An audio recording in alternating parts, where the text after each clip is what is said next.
Okay, we start our class today with the station of Kitab Al-Fatihah.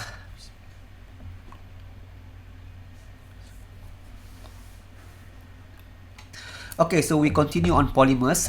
So this should be the last part on polymers, and after this we go to composite. So we have learned before about the what we call previously we learned about the effect of polymers to the how to make the resin, and also the what we call the what we call uh, the classification of polymers into thermoplastic and thermoset, and we also learn about the elastomer and so on. So today we want to see about the chemical properties of polymers lah. So chemical properties properties of polymers. Typically the polymers is generally is inert chemically and also unreactive. So that's a typical typical chemical characteristic of polymer. But it doesn't mean that there are no reaction taking place. But it doesn't mean there are no reaction taking place. For example, if you remember our what we call previously during the briefing, I show you this thing, right? I show you this what we call this Tupperware during our briefing, and I show you what happened if you put something greasy or you make a Maggi into a plastic Tupperware like this. You will see it's very hard for you to remove this what we call the oil or the grease there. Okay, so something happened. As I said before, the chemical properties of polymer is inert or unreactive, but here you see that there are something happen. The grease, the polymer itself is the Tupperware. Somehow it's react with the what you call this the grease. They attach them together. So when something attached to something, there are certain things happen lah. Chemical reaction happen lah. Sort of like that. So how I want to make this thing, edit share, so I can draw here, right? I think I can draw here. Let me put that thing first. I don't know how to use this thing. So I have this thing. So let me color merah and then make smaller like this. Okay. So the reason this happened, the reason why it's so difficult for you to remove what we call the grease from the plasticware is because the plastic itself. So this besarnya.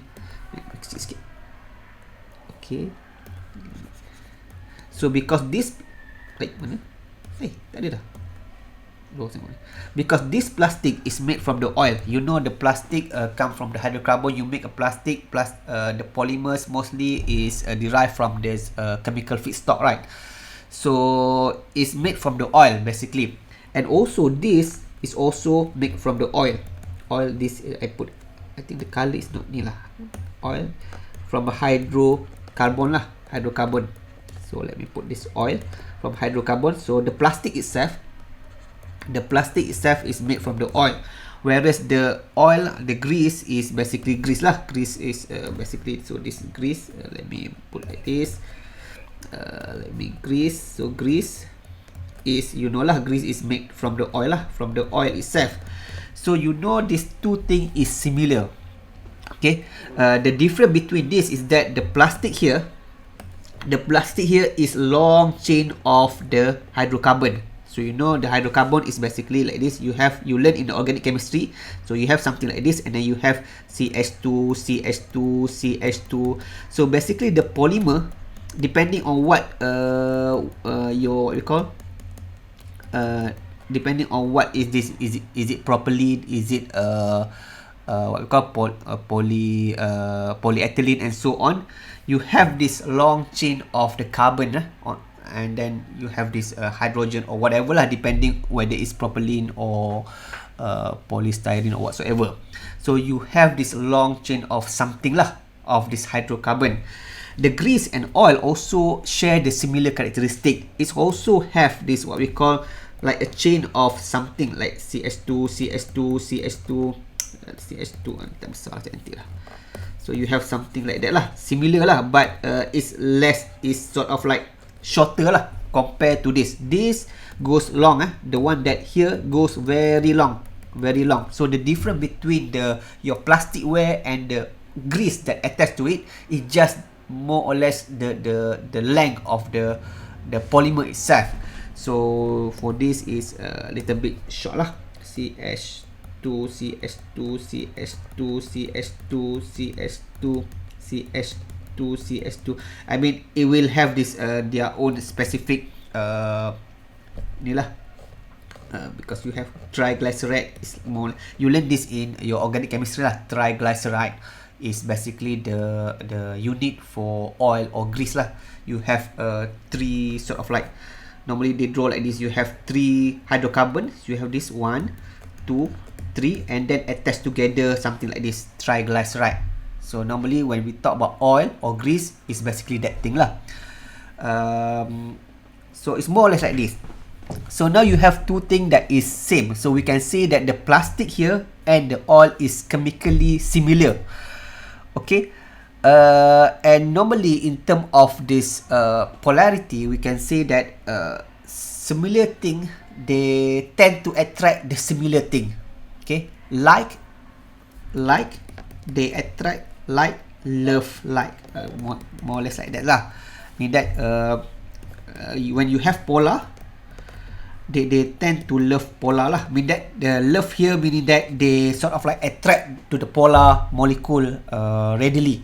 If you have non-polar, they love non-polar. Okay, so this is the sort of like the principle of solubility lah. We call it the solubility lah. Solubility of that thing. So because of this, plastic and also the grease is the same thing, more or less the same thing, is hydrocarbon, and hydrocarbon we know it is non-polar. So hydrocarbon is non-polar. Hydrocarbon is non-polar.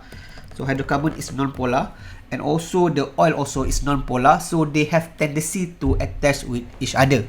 So that's why it's more difficult to remove the grease from the plastic than to remove it from the glass and also from the what we call from the metal.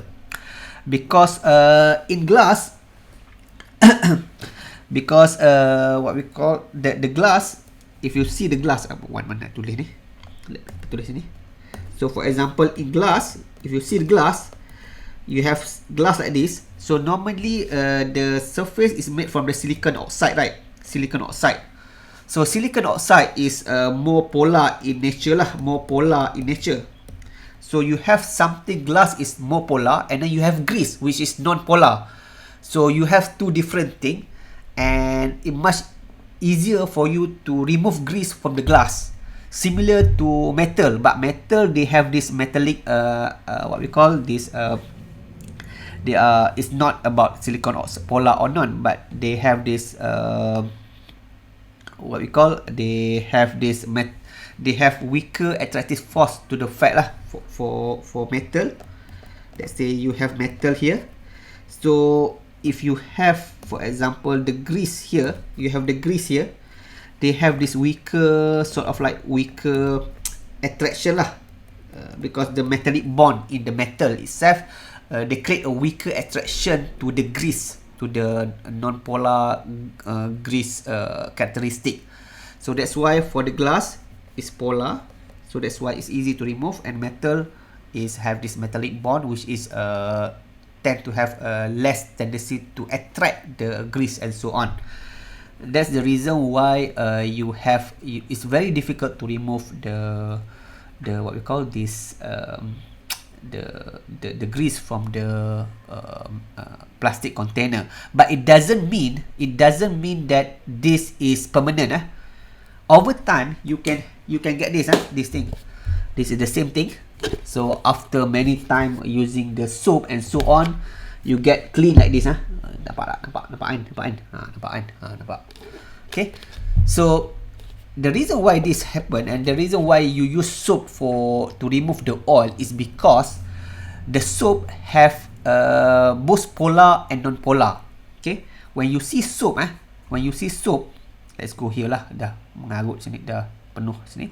Okay, if you see soap but before that, let's talk about polar for a bit, polar and non-polar a little bit. Even though you know this in organic chemistry, but at least I refresh a little bit. When a thing have different when the thing is different at each end, for example, you have the battery. Battery, you have this positive, negative, and then you have the magnet, and then you have the south and north. When you have two end that is different, we call it polar. Polar. We have polar. That's why you have the disease called bipolar disorder, meaning that this person sometimes become happy and then suddenly it becomes sad and so on. Bipolar disorder, like that lah. So polar, the generic term of polar, you have this different end lah, positive or negative. So batteries, magnet, and also even the earth also have this our polar, the north and south polar lah. So molecule also have this what we call positive and negative what we call ends too lah. So for example, let's say we see the water. So water, let's say, so this is ash, H2O. So you have the O and then you have ash. You have ash and ash. Okay. So water is neutral. Okay, so this is water. So this is water. Water is neutral. But the electronegativity, meaning that every atom, they have, inside the atom they have electron, right? So the atom try to attract other electron. They want electron near them. Okay. So oxygen have higher electronegativity than ash. If you go to the periodic table here, let me go to periodic table, PT table. So we go to PT table. So we look at the oxygen. We look at the oxygen. You go to PT table and you go to oxygen here. So you look oxygen here. Okay. So the oxygen here, if I go to the electronegativity part here, so you see here. So you can see the oxygen here have the electronegativity of 3.44. Whereas the hydrogen is 2.2. So remember this, 3.44, 2.20, 3.44, 2.20. So we can say here, so hydrogen here, so it's as if this O, you have this 3.44, and then you have this ash. The ash, each one have 2.20 in terms of electronegativity, in terms of electronegativity. Electronegativity, as you learn in the organic chemistry, is the tendency of an atom to attract electron. So meaning that here the oxygen can attract more, have more power to attract the electron. And hydrogen have one electron. So it's as if the electron from the hydrogen, even though they make a bond here, so they have bond here. So as if the electron in hydrogen sort of like polarized to this the oxygen. They go to this oxygen. More electron is sort of near the oxygen. Okay, so that's what does it mean. What does it mean by polarity? They have this the difference sort of like sense of positive and negative. Here we can say that this is more. If you see the what we call, if you can visualize the what we call the electron, you can see more electron will go here. More electron will sort of like, so okay ni. More electron sort of like near the oxygen lah. Okay, so it's as if the electron is attracted to the oxygen, okay, rather than to the hydrogen. So this make the water polar, like the battery or the magnet. Okay, you have this thing, and because of this polarity, they sort of like this. Let's say this is positive, this is negative. This positive, the positive will attract another negative. It's like a magnet. Like magnet. So you have another O here, and then you have another H here, and then you have H here, because the O is basically negative, right? Negative into, and then this because this H is positive, so this is attracted to the ni lah. So let me put here like this, so that you don't confuse, and then it's like that lah. So that's why so this H also is connected to another O like that, and then you have O, and then you have H, and then you have H, and this H also goes to the O. So it's sort of like they attract each other. That's why and for this attraction, the one that you see here, this attraction is not covalent. It's not covalent. You learn, right? Organic chemistry, you learn, right? Covalent, non-covalent, all that. You learn, right? Okay, covalent meaning that it takes a lot of more energy is needed to break them. So the yellow one here is non-covalent. The green one here, the one this is covalent lah. This is covalent. So this one, the one in yellow here, is non-covalent. Non-covalent bond, meaning that it can break lah. It can break. When you have this O and H, when the non-covalent bond is, macam nak ke bawah ni? Sekejap, saya nak ke bawah. Macam mana saya nak ke bawah? Saya nak tulis ke bawah. Ni boleh. Okay. Oh, okay. So when you have this this type of O attract to H, we have this special name. We call it hydrogen bond lah. Hydrogen bond. Among non-covalent bond, hydrogen bond is the most strongest lah. Among the covalent bond, apa saya buat ni? Among the non-covalent bond, hydrogen bond is strongest, because you can also have something like this, HCl. Okay, this also polar. This is acid lah, acid hydrochloric acid. You can see the H is H and Cl if you look at the periodic table here. So the H is 2.2, and then the Cl is basically where this thing 3.16. Cl is 3.16, so H is 2.2. So you can see that the electron will, if you have this H and Cl together, the electron more will go toward to Cl lah. So here in what we call in hydrochloric acid, the electron sort of like will go to the Cl. So this make also hydrochloric acid is a polar.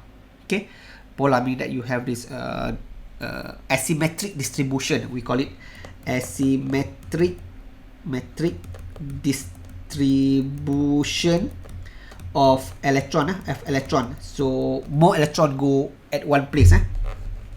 Okay, so acid hydrochloric also type of polar molecule lah.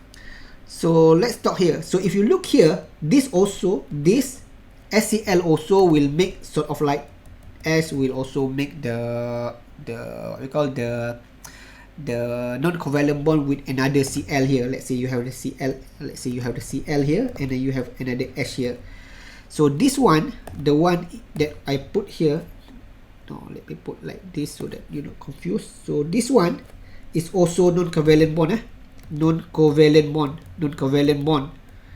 but it's not a hydrogen bond, because the hydrogen bond happen when the hydrogen attached to oxygen, fluorine or nitrogen. So normally when you have this oxygen and hydrogen, we call it hydrogen bond, the strongest one. Here hydrogen attached to the Cl, so this is not less stronger than this lah. That's the reason when you try to boil the water, you have the water, and then one more you have, let's say here is the HCl. If you try to boil this together, you will see the water will boil at 100 Celsius, but the hydrochloric acid will sort of like boil less than 100 Celsius. Okay. The reason why this is that more energy is needed to break this bond, to break this hydrogen bond. That's the reason why water have one of the highest melting point of the liquid lah. Not melting point, the boiling point for the liquid is the boiling is basically the ability for the molecule to escape to the air lah. So that's why you see the boiling, the molecule on the surface. We have learned this before. the water molecule on the surface, they try to escape to the air. So boiling is sort of like that process lah, boiling or evaporation. So you need to boil at 100 Celsius. So you need more energy to break the bond, the non-covalent bond between this water molecule lah. But for the hydrochloric acid molecule, you don't need until 100. Maybe you go to like 50 or 60 degree, it's already boiled. So that is non-covalent bond and so on. And because of this, for example, because of this attraction, the covalent attraction, the water is tend to whatever polar tend to dissolve in polar. Whatever non-polar tend to dissolve in non-polar. So non-polar thing is like this. It's like the hydrocarbon lah, the one that we see. So you have something like this. So you have C, and then you have ash, typical hydrocarbon, the one you learn in the organic chemistry. So this is 1, 2, 3, 4, 5, 6, 7. So this is heptane. Heptane is non-polar, so this is heptane because you have 7. So this is non-polar. Why is non-polar? Is because if you look here, you have C and then you have ash. If you look C and ash in the periodic table, C is 2.55. You see C is 2.55.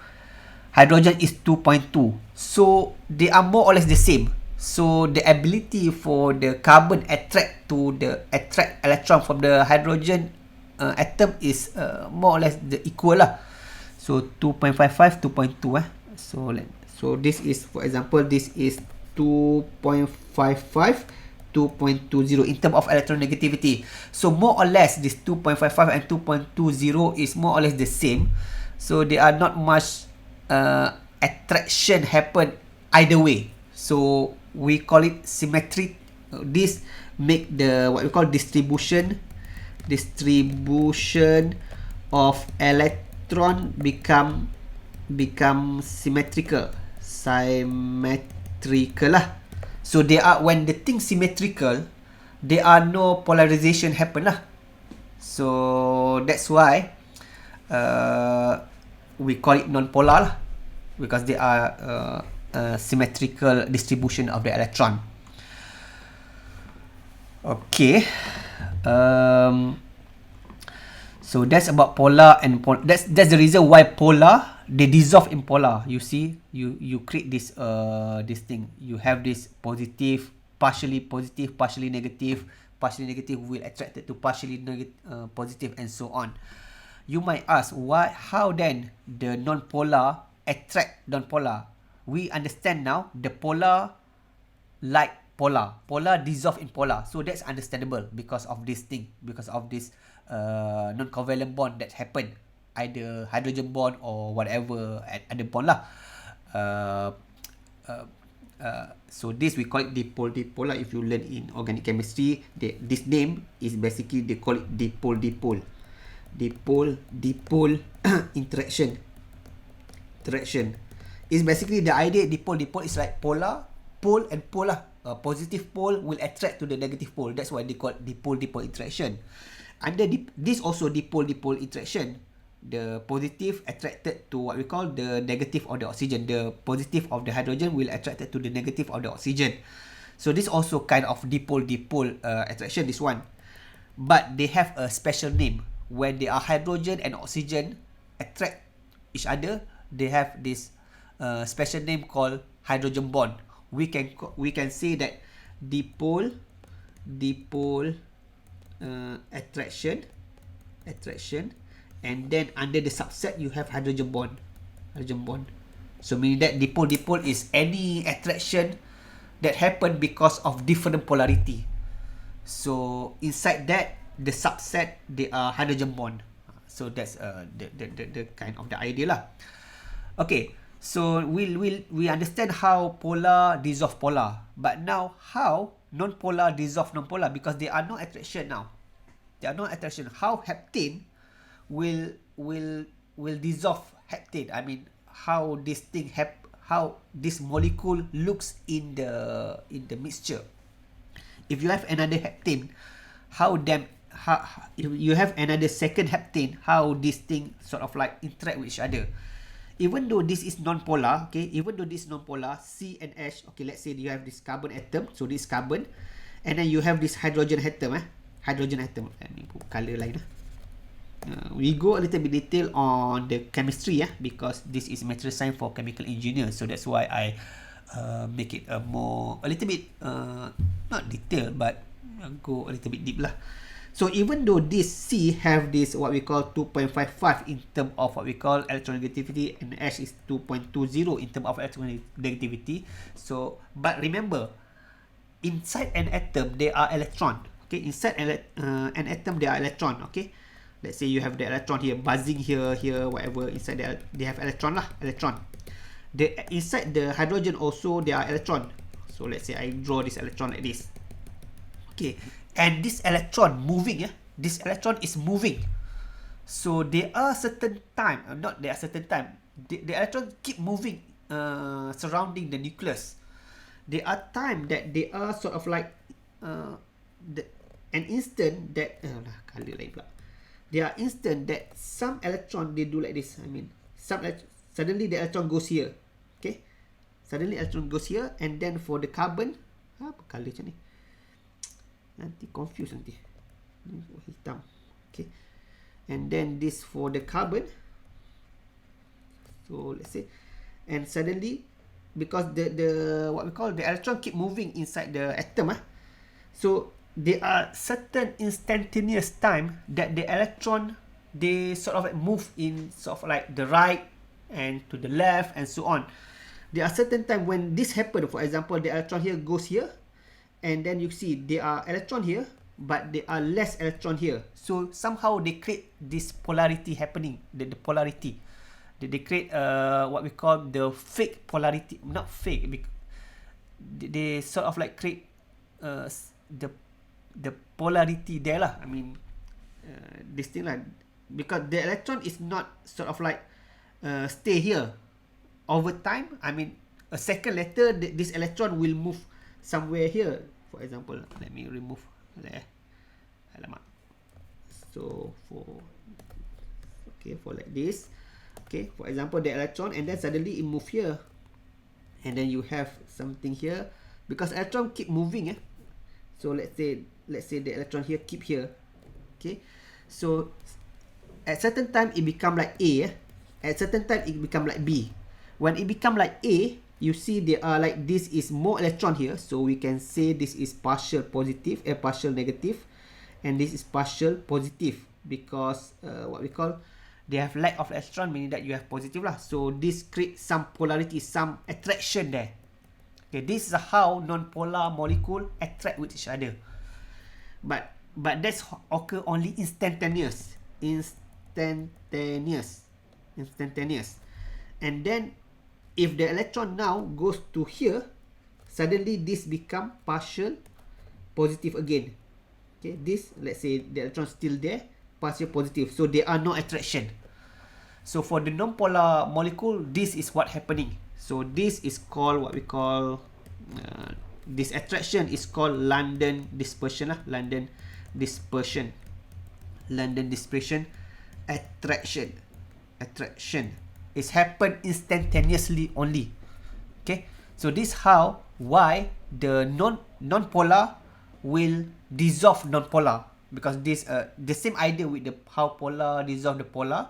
This also the same idea why non-polar will dissolve non-polar. So if you look at this image, the one that I sketched before, in order to remove the grease from the plastic, you need to something that can bring this out. This what we call bring this grease out. But the grease and plastic both are non-polar, so they attract with each other using this London dispersion force, like that lah. And this London dispersion force, the force that this thing is not permanent lah. It's not permanent. So over time, if you take the soap, it will remove this thing. The soap, when you talk about the soap,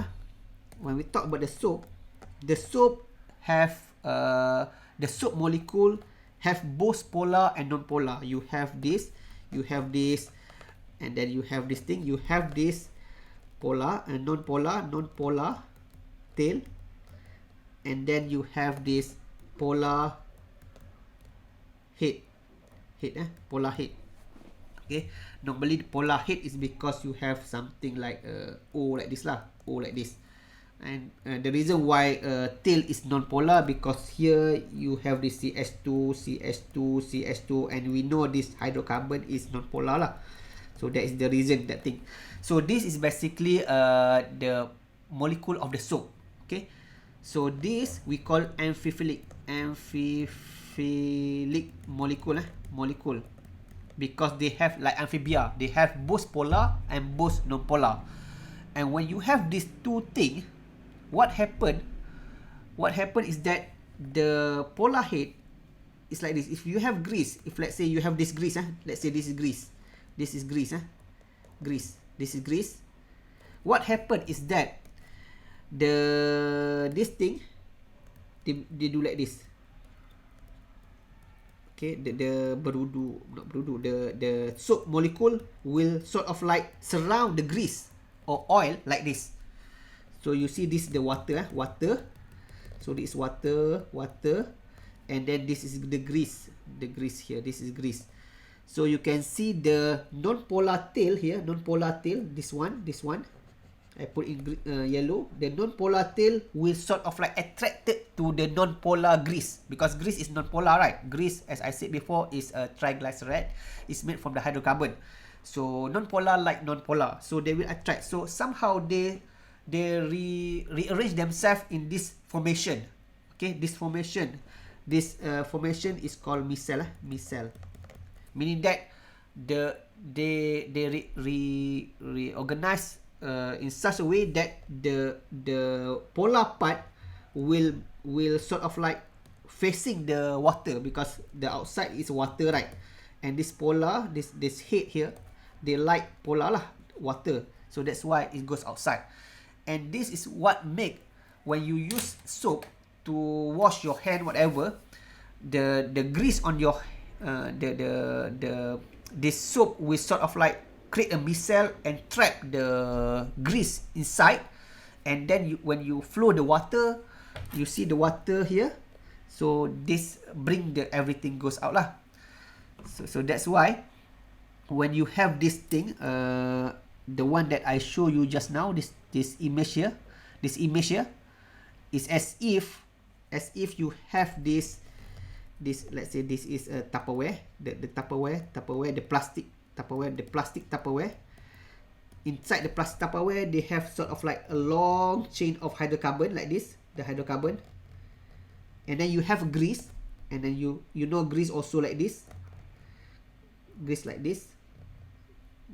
also like this, and then you have like that lah, grease like this.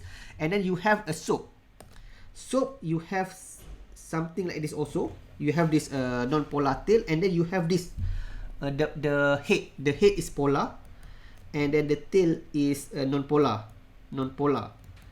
and then you have many soap lah. So what happened is basically this, we try to attract to this, the grease. Okay, I put the grease.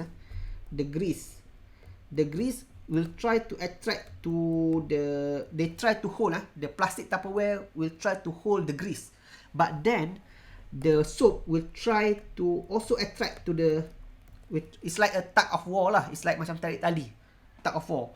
And because they are polar here, so over time when you do again and again, this grease in the red here, the hydrophobic part, not hydrophobic, I mean the non-polar part of the grease will sort of goes to the this amphiphilic molecule, the non-polar part of the soap. And then because of this is polar, when you flow the water, and then the water will bring this together out lah. So that's why it takes time for you to remove the grease from the plastic ware, because the plastic will try to attract the grease because of this polarity things. And that's why you use the soap, because soap have this both polar and non-polar. It's like amphibian. Okay, so non-polar will try to trap the grease, and the polar head will try to dissolve in water. So you sort of like trap like this, and then when you have water, you bring everything together out lah. So that's the idea for ni lah. Okay, so I think that's it for today lah. So because I cannot go forward because it's already 9:40. Okay, so what we learn today, we learn about this polymers, the chemical properties, polar and non-polar thing. Okay, so the question time for those in front of me. Question time. Question time. Tell me how soap work. Anyone? Nisha, ni siapa ni? Siapa bawah ni? Saya tak nampak nama. Tell me how soap work. Anyone? Siapa? Nama. Nisha. Okay, Nisha. Tell me how the soap work. So it has non-polar tail and polar head. So as we know, the grease is non-polar. So the tail will attract to the grease, and we call it as micelle, and it will